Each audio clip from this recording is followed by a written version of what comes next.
You guys ever just think to yourselves, man, I love playing chess. If only there was a digitalized version, but instead of rooks and knights, I controlled mechas and used them to fight off giant alien bugs. No? Well, too bad, cause here it is. Good evening ladies and gentlemen, and welcome to Into the Breach. From the developers who made FTL, aka Faster Than Light, Subset Games has graced us with this beautiful pixelated indie game on February 27, 2018. More precisely, it is a turn-based strategy game where you look to destroy the alien Vec, to stop them from turning our planet into a new hive. You got that? Good, cause now we're on to the... what the Sigma? Basically, you control 3 mechs which you can move and or attack with. Each turn you get to move and attack with each of the mechs one time, that are facing an ever-increasing amount of Vec. Your goal, generally speaking, is to protect the buildings, complete side objectives, and try not to die in the process. In this video, I'll be showcasing all of the squads, how each of them work, their strategies, and which pilots and islands suits them best. So, without further ado, let's get down to business. Goo goo gaga. These are your basic bots. They're easy to use and to understand. Great for new players and experienced ones alike. Now there's no particular strategy that comes with these guys, though they do have decent damage and displacement capabilities and are overall pretty straightforward. Since the walkers are kind of generic, all of the pilots perform pretty well in the mechs. Pretty much all of them are alright, cause they don't have any strengths to bolster or weaknesses that they need to play around. In terms of islands, again, I'd say they're all pretty neutral for this squad. No particular terrain nor mission really stands out as amazing or downright terrible for them. Overall, they're a really versatile squad that can handle most situations. Perfect for a first playthrough, or if you're just someone who hates gimmicks and want to play the game normally, this is for you. And I promise that this squad is, ironically, the exception. There will be preferred islands and pilots for the others, okay? I swear. Hope you like smoke, cause this squad ain't nothing without it. Now normally, smoke tiles only have the effect of blocking a unit's action. But thanks to the storm generator passive of our rocket mech, any smoke tiles now, generated by the player or otherwise, now deal electrical damage. Seeing this, there's no better choice than Camilla Vera on the jet mech. Put her in the cockpit and she'll be zapping all of the bugs, being able to ignore the action blocking effects of smoke. So the addition of dust tiles, which when hit generates more smoke, can make it a real minefield of electricity for the mech. So RST will be the prime place for the Hulks to fight their battles in. The Hulks can sometimes lack direct damage, which can also be a bit jarring, though their damage over time more than makes up for it. Just beware that even though you are immune to the damage aspect of your new electrical smoke, unless you're Camilla, it will still block your actions, so just beware of that, yeah? Line them up and beam them down. That's how this squad rolls. Your main focus is to use the displacement capabilities of your 2 other mechs and sort of make the Vec form a line for your laser mech to shoot. Now, it's not the easiest thing in the world to make the Vec literally fall in line, but it does feel pretty good when everything does align. For the pilot, I'd recommend Abe Isamu for the armor he provides. Being able to use the ramming mech without the self-damage, at least at the start, makes it much more versatile. And if you have Mafan, it makes the self-damaging aspect practically non-existent. Just make sure that he's not going to be taking any damage during the Vec turn. No favorable islands in this case, since the environment doesn't really change the squad's goal, though missions where you need to defend certain things can be easier because we do have the shielding capabilities of the defensemen. The squad sort of introduces the concept of self-damaging weapons in the ramming mech. The squad also can output some seriously high damage and take out multiple targets relatively frequently. Fun fact, the Zenith Guard is the only squad which mentions 2 corporations. Neat.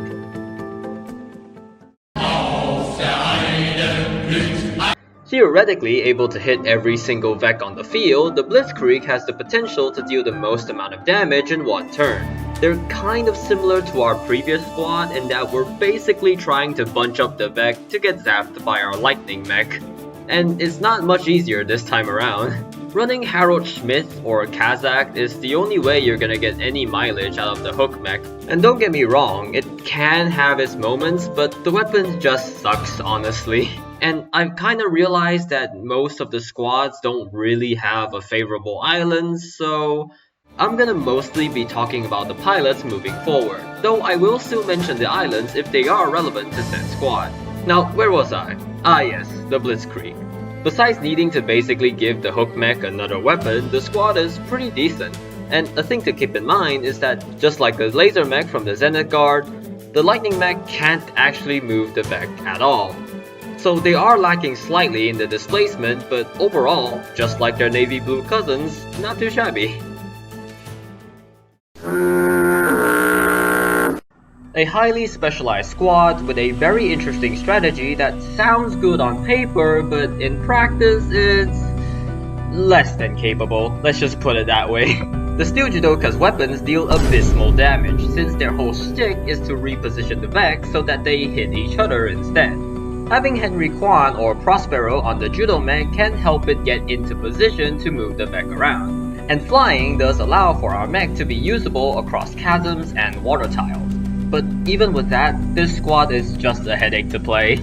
And the sad thing is that there are other individual mechs in other squads that do a better job at their gimmick than they can as a whole, even without the help of the Vec pheromones from our gravity mech. Now, I know I've done nothing but slander these guys so far, but truth be told, unless you just want a challenge, there's really no good reason to pick them. They have a neat concept and stat-wise the second best prime mech of all of the squads, but other than that, probably the worst squad in the game. Like, I'm sorry, okay, but somebody has to be last place. Michael! Don't leave me here! Indulge in your inner pyromaniac with this fiery force. The Behemoths care about one thing and one thing only: fire. The more fire they spread, the better. Plus, thanks to the flame shielding passive on the flame mech, you won't have to worry about accidentally burning yourself. In the spirit of wanting to burn as many tiles as possible, I believe silica on the flame mech is worth considering here. The ability to light twice the amount of tiles on fire just gives you more chances of the mech mindlessly walking into them. In terms of islands, there are two actually that favor the Behemoths. Archive for being able to make use of some highly flammable forests, and Pinnacle for being able to melt ice in one turn, with it normally needing 2 hits to crack otherwise. The squad can be a slow burn when starting up, since we're basically only relying on damage over time, but it does make you feel quite unstoppable once you get it going. One specific Vec that you may want to avoid though is the Smoldering Scion, which when it's on the field makes all the other Vec immune to fire. So either find a way to get rid of them somehow or just avoid them entirely. Welcome to the Himalayas! You got a problem with something? No matter, just freeze it. It's not like you killed the damn thing and it won't bother you anymore. The Titans have a knack for freezing that can prove to be more useful than one may initially assume, and depending on the pilot, makes it the easiest squad to play. Using Bethany Jones or Mafan on the Ice Mech is like a pseudo cheat code. Since we're already shielded, the mech can't freeze itself, which frees us from doing mental gymnastics of using our mirror mech to both shoot the Vec and free our frozen ice mech. With that in mind, any missions where you're tasked with protecting something becomes a breeze, especially the volatile Vec mission, since you can effectively kill it without actually, failing the side objective. In a nutshell, the Titans are one of the easiest squads to use effectively. The ability to freeze something every single turn is just amazing. Additionally, the game still recognizes frozen Vec as alive, and it will actually reduce the amount of emerging Vec the very next turn, making the mission progressively easier as you go through it. Without a doubt, a top tier squad. You're wrong, sulfuric acid! Ah yes, probably the most self-destructive squad out there. The Hazardous Mechs don't really mind if taking care of some Vec involves unaliving themselves in the process, giving them an excuse for their weapons to deal bonkers amount of damage. Plus, for every Vec they do kill, thanks to the nanobot passive of our Acid Mech, it heals them, even if they quote-unquote die. Abe and Mafan goes incredibly well in either the Leap or Unstable Mech, being able to somewhat or completely ignore the self-damage aspect. That being said, you should go after missions where kill counts matter, and try avoiding ones that specify you to kill X amount or less Vec, since it is pretty easy to kill things without meaning to with this squad. The acid debuff does help nicely when trying to secure those kills too, so if you want more, Detritus has no shortage of such liquids. These mechs can be a little intimidating for newer players with all of the self-damage that you'll have to deal with, but after you get used to seeing your dead mech revive itself after scoring a KO enough times, you sorta just get used to it. Again, one of the best squads in my opinion, of course. Yes, Rico. Kaboom. Now, I assume all of us like hurling explosives at our enemies, yeah? But what if we gave the bombs tiny legs? And that's how you get the Bombermechs. The bomblings are a great source of area damage, and being able to move them around before detonation makes them pretty precise, at least in terms of explosives. Through my experience, I've found that Kai Miller on the Pierce mech is the way to go. Having a mech that can dish out 3 damage by itself right off the bat in the early game is insane. And the nature of the weapon encourages you to be out of direct combat, so it's not like you're gonna be in danger of getting hit anyway. Just remember that it only pierces once though. The Bombermechs are a neat squad that can take on a good number of mech at once thanks to the walking bombs. Although they kinda do fall off slightly in the late game since the bombs can only ever do 1 damage. With that said, the Bombermechs aren't the only squad that can summon temporary units to fight alongside them. The other ones being these guys right here. Now, if you hate spiders, then this squad is probably not for you. The Arachnophiles are similar to the Bombermechs in that they can have additional units to fight with them. Only instead of walking explosives is tiny arachnids, i.e. spiders. For the pilot, we're gonna bring back Kai Miller here for our +1 damage. Only this time it's on the Arachnoid mech. You see, we only get the spiders if we manage to last hit a Vec with this mech, but it only deals 1 damage. Having it deal 2 damage instead makes it so much easier to build up a swarm of these little guys. And unlike the bomblings, you don't have to use them on that very turn, meaning they can stick around and could potentially even overwhelm the Vec. The squad is very fun to play around with, and just keep in mind that just like the bomblings, the spiders can only ever deal 1 damage.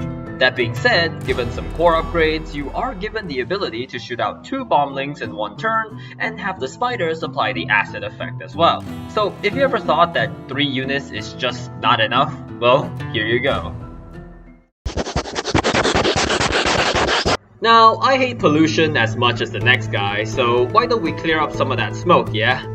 The Mist Eaters are kinda like the counterpart to the Rusting Hulks. Both squads benefit a lot from smoke tiles.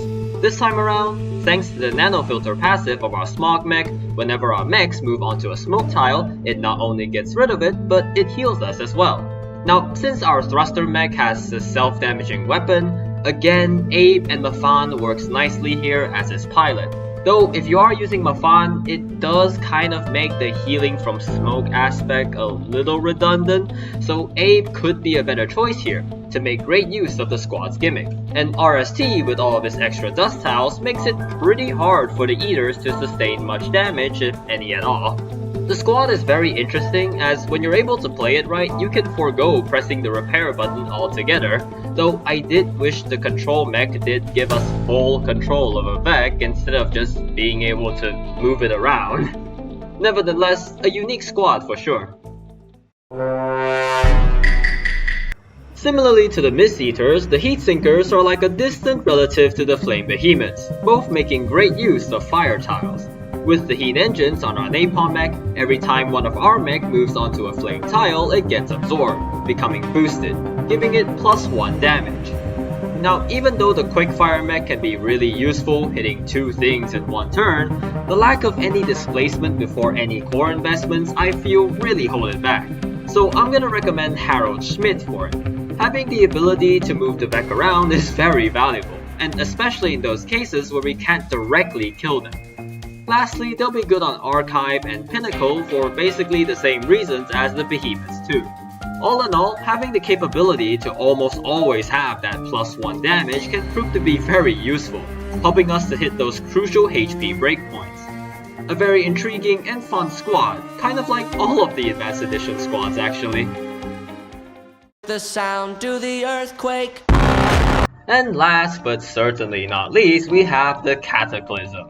They specialize in removing the very ground the Vec are standing on, instantly killing them, unless they have wings of course. Basically, we'd use the drill mech to create chasms and the pitcher mech to yeet the Vec into said chasm. Since the pitcher mech really needs to get into proper position to be used effectively, Henry Kwan or Prospero as his pilot will work just fine, being able to weave through the Vec or just straight up fly over them. And since the squad can make their own chasms already, I'm sure they'll appreciate the level generated ones on RST as well, so our pitcher mech can get right into tossing the Vec. Who knew that throwing the Vec into holes is such an effective way to get rid of them? Not to mention that they have the best prime mech out of all of the squads, beating out the Judo mech if ever so slightly. Another fun fact, the Cataclysm is one of the 3 squads that owes their creation to RST. Just goes to show how impressive their engineers are, I suppose.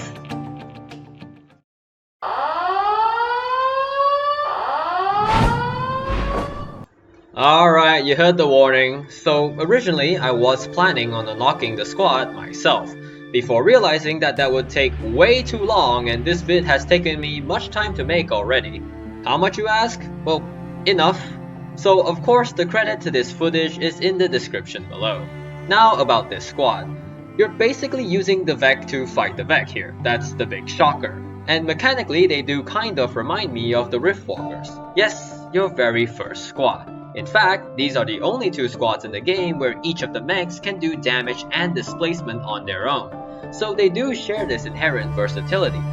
Now you don't actually get to use pilots with the secret squad. Instead, if one of them dies in battle, they'll just come back to life with 25 less EXP. So that means you can give less of a fuck about them in combat. Of course, they do have very interesting weapons that set them aside from the walkers. This becomes especially clear after just a few core upgrades. Though I do find it interesting how the Cyborg Scarab is basically a reskin of the artillery mech, at least when they're both unupgraded.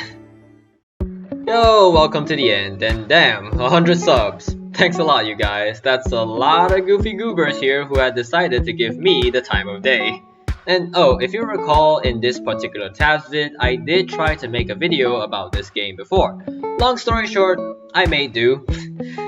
Into the Breach is fun, and I do encourage you guys to try the game out for yourselves. And lastly, for 100 subs, here's a pic of my dog, and as you can see, she is very proud of me.